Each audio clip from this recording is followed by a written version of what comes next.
Hello dear students, welcome back to my channel physics SPC. Rotational motion का एक question. Uniform thin rod of length L, इसकी length L है, ये rod दे रखी है, इसकी लेंथ एल बना दी मैंने, ठीक है। Is hinged about one of its and, तो एक एंड से हिंज कर रखी है, यहाँ से हिंज कर रखी है। End is free to rotate about the hinge without friction. Neglect, ये इंपॉर्टेंट लाइन है यहाँ पे, neglect the effect of gravity, बहुत इंपॉर्टेंट लाइन है इसकी। Neglect the effect of gravity, gravity को, इफेक्ट को नेग्लेक्ट करना।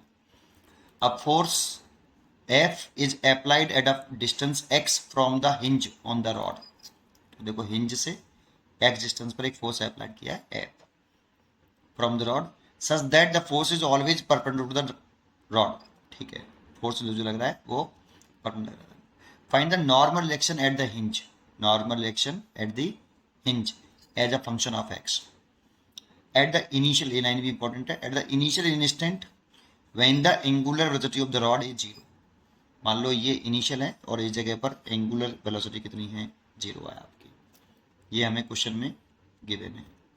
देखो हिंज फोर्स जब दिखाते हैं तो हमेशा टेंजेंशियल एक्सेलरेशन और रेडियल एक्सेलरेशन के अलोंग दिखाते हैं। तो इसमें टेंजेंशियल एक्सेलरेशन डेवलप होगा तो सेंटर ऑफ मास पे डेवलप होगा, ये सेंटर ऑफ मास है,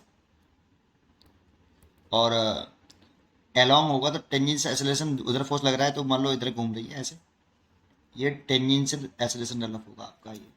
और रेडियल एक्सेलरेशन जीरो रहेगा, लेकिन रेडियल एक्सेलरेशन जीरो रहेगा क्योंकि रेडियल एक्सेलरेशन जो होगा ए आर, वो आपका होगा आर ओमेगा स्क्वेयर। तो सेंटर ऑफ मास पे लग रहा है तो इसका जो आर होगा वो एल बाई टू होगा और ओमेगा जीरो है, इसीलिए रेडियल एक्सेलरेशन जीरो। और टेंजेंशियल एक्सेलरेशन जो होगा वो आर अल्फा, और आर इसकी जो देखें सेंटर ऑफ मास पे लग रहा है तो ये डिस्टेंस जो है कितनी, एल बाई टू हो जाएगी, तो L by two into alpha, this is the tangential acceleration. तो इसीलिए जो हिंज फोर्स दिखाए ना, नॉर्मल फोर्स, वो हमेशा टेंजेंशियल एक्सेलरेशन और रेडियल एक्सेलरेशन के अलोंग दिखाते हैं। इसीलिए देखो फोर्स ऊपर लग रहा है तो हिंज फोर्स जो लगेगा वो नीचे की तरफ लगेगा ऐसे, ये एन वन, और एक आप इधर दिखा सकते हो ये एन टू, ठीक है। और मेरे को यही पूछ रहा है normal reaction at the hinge as a function of X, ठीक है। चलिए क्या करें अब, तो सबसे पहले एंगुलर एक्सेलरेशन निकालें, और एंगुलर एक्सेलरेशन निकालने के लिए इस वाले पॉइंट के अबाउट टॉर्क निकाल लें, हिंज वाले पॉइंट के, इसे हिंज वाले पॉइंट को ए मान लें। Torque on rod, torque on rod about point A, तो टॉय इज इक्वल टू लिखते हैं, तो टॉय इज इक्वल टू लिखते हैं आर परपेंडिकुलर एफ। तो एफ तो देखो इस एन वन का टॉर्क तो जीरो होगा क्योंकि इसकी line of action point A से पास हो रही है, तो पॉइंट ए से एन वन की लाइन ऑफ एक्शन के बीच की जो परपेंडिकुलर सेपरेशन है वो जीरो है, आर परपेंडिकुलर जीरो है, इसलिए एन वन का टॉर्क जीरो, एन टू का टॉर्क भी जीरो क्योंकि इसकी लाइन ऑफ एक्शन भी पॉइंट ए से पास हो रही है। जो फोर्स है एफ, इसकी लाइन ऑफ एक्शन ये है और इसकी पॉइंट ए से परपेंडिकुलर डिस्टेंस सॉरी एक्स के बराबर होगी, तो आर परपेंडिकुलर हो गया आपका एफ के लिए एक्स, इसलिए टॉर्क हो गया एफ इंटू एक्स, और टॉय बराबर होता है आई अल्फा, तो हम टॉय की जगह पे आई अल्फा लिख सकते हैं, is equal to F X, ठीक है।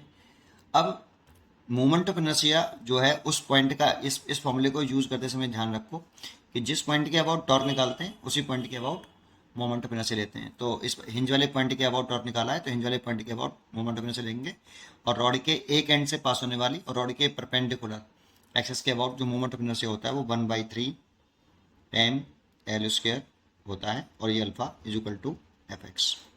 यहाँ से अल्फा इज इक्वल टू निकल के आया 3f(x) over M L square, ये एंगुलर एक्सेलरेशन आ गया, ठीक। अब क्या निकालना है मेरे को, हिंज फोर्स निकालना है। तो देखो ये मैंने टेंजेंशियल एक्सेलरेशन और रेडियल एक्सेलरेशन तो वैसे जीरो है क्योंकि इनिशियली जीरो है ना, बट ये सेंटर ऑफ मास पे क्यों निकाला, क्योंकि जब हम नेट फोर्स निकालेंगे ना, एफ नेट, ये वाला फॉर्मूला लगाएंगे तो mass into centre of mass का एक्सेलरेशन लेंगे, क्योंकि यहाँ पे ये प्योर रोटेशन रॉड है, देखो अगर मैं इस जगह का टेंजेंशियल एक्सेलरेशन निकालूं तो आर में लूंगा एल, और इसका इस जगह पे निकाला तो मैं आर लेता एक्स। तो हर एक पॉइंट का टेंजेंशियल एक्सेलरेशन अलग अलग होता, तो फिर नेट फोर्स निकालते समय मैं लीनियर एक्सेलरेशन कौन सा लिखता।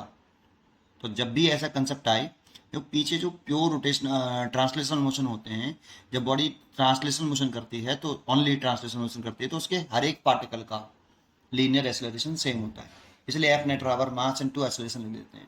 बट यहाँ प्योर रोटेशन है, प्योर रोटेशन में केस में टेंजेंशियल एक्सेलरेशन हर एक पॉइंट का अलग अलग है, इसीलिए एक्सेलरेशन लेंगे वो सेंटर ऑफ मास का लेंगे, इसीलिए मैंने सेंटर ऑफ मास को शो किया है।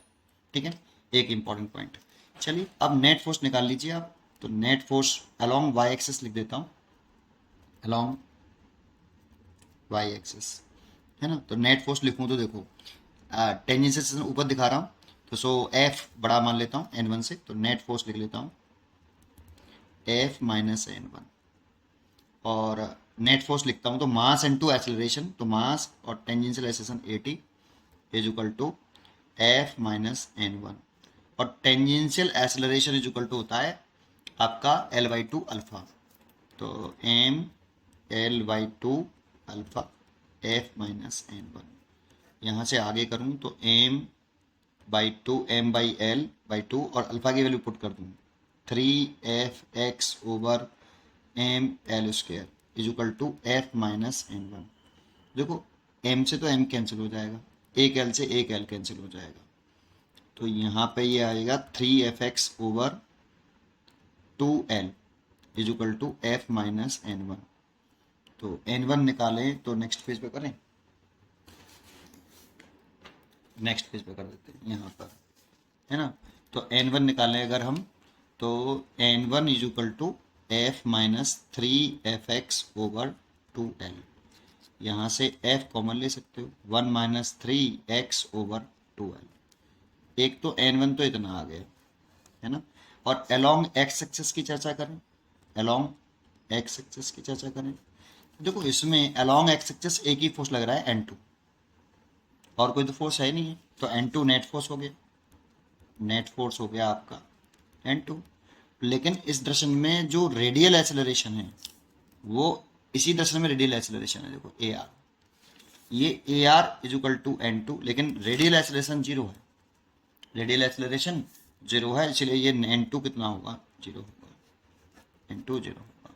इसीलिए जो आपका आपका जो नॉर्मल रिएक्शन है at the hinge as the function of x, वो यही हो गया, नेट यही हो गया, इसीलिए इसका आंसर आपका n1 is equal to F bracket में 1 माइनस 3x/2l होगा। मैं उम्मीद करता हूँ कि आपको ये क्वेश्चन जरूर समझ में आया होगा। पढ़ते रहिए और खुश रहिए। Thank you.